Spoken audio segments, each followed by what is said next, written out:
Mesdames et messieurs et mesdemoiselles, c'est une situation rarissime que nous sommes en train de voir là en Israël. Et c'est la preuve flagrante que le gouvernement de M. Benyamin est désapprouvé au plus haut niveau. C'est dans son propre armée, l'armée israélienne. Qu'est-ce qui se passe? Je crois d'ailleurs que s'il existe un Dieu quelque part qui a créé la terre et le ciel et qui a créé les êtres humains, certainement ce Dieu est en train d'opérer en douce. Certainement, hein? Je dis bien certainement. Vous savez, dans la foulée du 7 octobre 2023, cette mission très audacieuse de la part du Hamas ou encore du Hezbollah, qui a plongé M. Benyamin dans une rage folle, le gouvernement israélien a mobilisé 300 000 hommes pour faire face au Hezbollah et au Hamas. 300 000 hommes. Et depuis ce temps, jusque-là, il y a quelque chose qui s'est passé dans l'armée israélienne. Et elle est en train de prendre l'ampleur.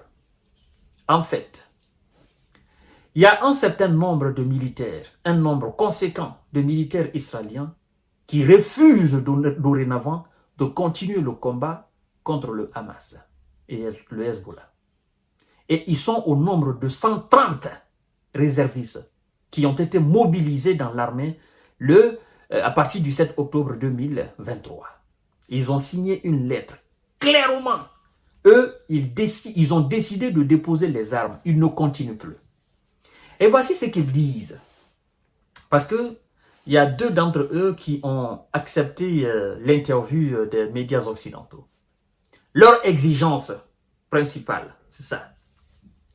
Ils refusent de continuer le combat sous l'ordre de ce qu'ils qualifient eux-mêmes, ces 130, de ce qu'ils qualifient comme le gouvernement le plus extrémiste de l'histoire de l'Israël, le gouvernement Benyamin.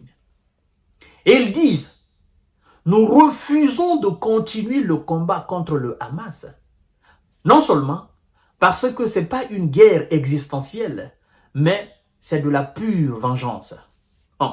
Deuxièmement, nous refusons de continuer le combat contre le Hamas en tant que un accord n'est pas signé avec le Hamas pour le retour des otages. Nous refusons catégoriquement. Ils sont au nombre de 130. 130 militaires israéliens. Ils ont signé cela et c'est officiel. Autant que M. Benyamin fera traîner un cessez-le-feu au Hamas, avec le Hamas, autant que M. Benyamin fera traîner effectivement un accord avec le Hamas afin de libérer les otages, ces militaires disent basta à l'armée israélienne. C'est terminé pour eux. On se dit waouh, waouh, waouh. Qu'est-ce qui est en train de se passer? Ce n'est pas la preuve évidente que M. Benyamin est désapprouvé. Ce n'est pas la preuve qu'en Israël même, tout le monde n'est pas d'accord avec cette politique meurtrière de M. Benyamin. Parce que ça, ce n'est pas des politiques, ce sont des militaires, des Israéliens, des fils d'Israël, qui s'opposent à la politique de leur gouvernement et qui décident de déposer les armes. Quoi qu'il advienne, quoi qu'il fasse, quoi que le gouvernement décide, eux, ils ne continueront plus. Ils ne continueront plus et c'est terminé pour eux jusqu'à ce qu'un accord soit signé. On se dit, waouh, il y a un miracle qui est en train de s'opérer. Parce que, écoutez bien, cette phrase, elle est très importante. Ce n'est pas une guerre existentielle. C'est de la pure vengeance. l'Israël est en train de se venger du Hamas. Ce n'est pas alors quelque chose qui est lié à l'existence de l'Israël. C'est de la vengeance. Mesdames et messieurs et mesdemoiselles, cela résume tout. Cela résume tout. Si des gens qui ont pris l'arme, pensant qu'ils sont en train de protéger leur État, mais qui ont compris par après que c'est de la vengeance, parce que ce sont eux qui sont dans l'armée, les discours qui sont alors prônés au sein de l'armée, ils savent, ils sont conscients de cela, ils ont des responsables aussi qui les écoutent. Mesdames et messieurs, c'est parce que tout simplement, il est dit dans l'armée israélienne qu'il faut se venger contre le Hamas. Sinon, ils ne peuvent pas inventer cela. En disant, c'est de la pure vengeance et ce n'est pas une guerre existentielle pour l'Israël. Si c'était une guerre existentielle, ils n'allaient pas prendre cette décision. Nous disons, tout ce que nous avons dit depuis le début jusque-là, c'est la preuve que nous disons la vérité. C'est la preuve que nous ne faisons pas d'analyse farfelue. C'est la preuve que nous n'avons pas de camp. Nous voulons juste la paix. Nous sommes du camp de la paix. Nous sommes du camp de la vérité. Nous sommes du camp de l'humanité. Nous ne sommes pas du camp de la vengeance. Nous ne sommes pas du camp, encore moins du mensonge. Nous sommes du camp de la vérité. Et la vérité est que ceux qui ont occupé les terres des autres doivent quitter les terres des autres. C'est ça le droit international.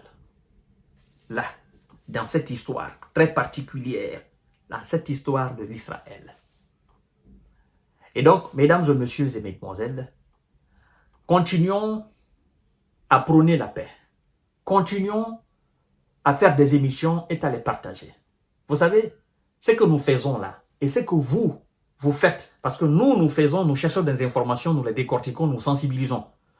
Nous le faisons dans le but que ça tombe dans de bonnes oreilles. Mais ça ne peut pas tomber dans de bonnes oreilles si vous ne partagez pas nos nombreuses émissions que nous faisons chaque jour. Parce que vous partagez à vos amis partagent à leurs amis. Vous allez rester à partager, ça va tomber dans les mains de quelqu'un qui est lié à quelqu'un qui a une place très importante, soit dans l'Israël, dans le gouvernement ou de l'autre camp. Notre objectif est que ce que nous disons, ça touche les cœurs, ça touche les sensibilités, afin que toute cette situation désolante, déshonorante, prenne fin. Et je crois que nos efforts sont en train de payer. 130 militaires israéliens qui déposent les armes si l'accord n'est pas signé, n'est accepté. Waouh! C'est surprenant. Mais rien n'est impossible dans la vie. C'est ce qu'on vient d'apprendre là. Donc, je compte sur vous pour partager largement chacune de nos émissions. Partagez largement, likez les vidéos. Évidemment, continuez à vous abonner à ma chaîne YouTube Kanté J Visionnaire le vrai. Merci beaucoup.